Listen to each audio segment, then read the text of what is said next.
Hi, I'm here with you with the gift. So I want to just give you a quick little overview of why certain cards are the way they are. You'll see that you have the different categories of questions.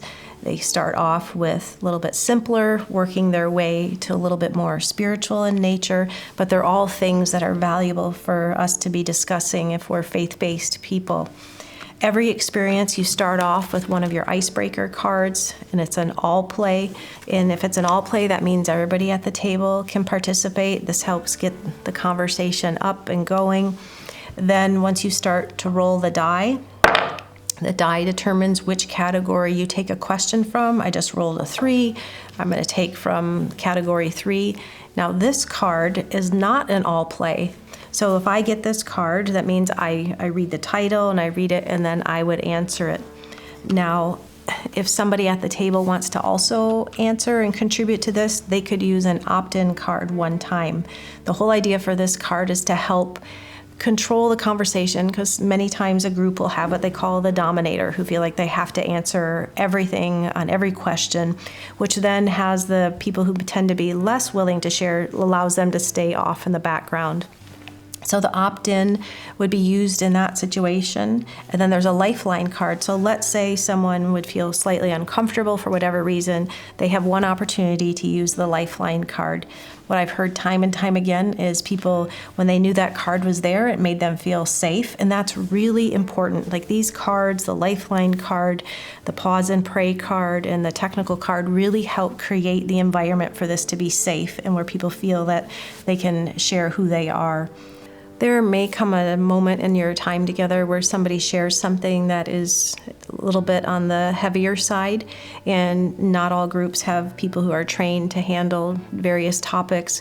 That's why the pause and pray card is there. There may come a moment in your time where somebody needs to say, hey, I think we should pause and pray about what Joe or Sue shared with us. And so if that person who called the pause and pray card is confident to pray, they can do it, or someone who is the leader and feels comfortable praying can go ahead and do that.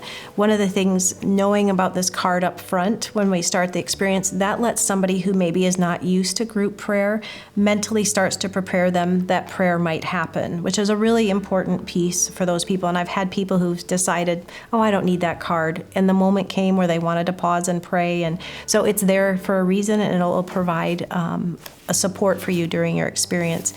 And then there's the technical card. I'll always pick this card up and I'll say, we ask that this be an environment that's free from sarcasm, technology, or unkind words. We really don't want people on their phones during this time. This is a time of space to connect. Now, if you're doing it virtually, you have to use technology, but we also don't want sarcasm or unkind words.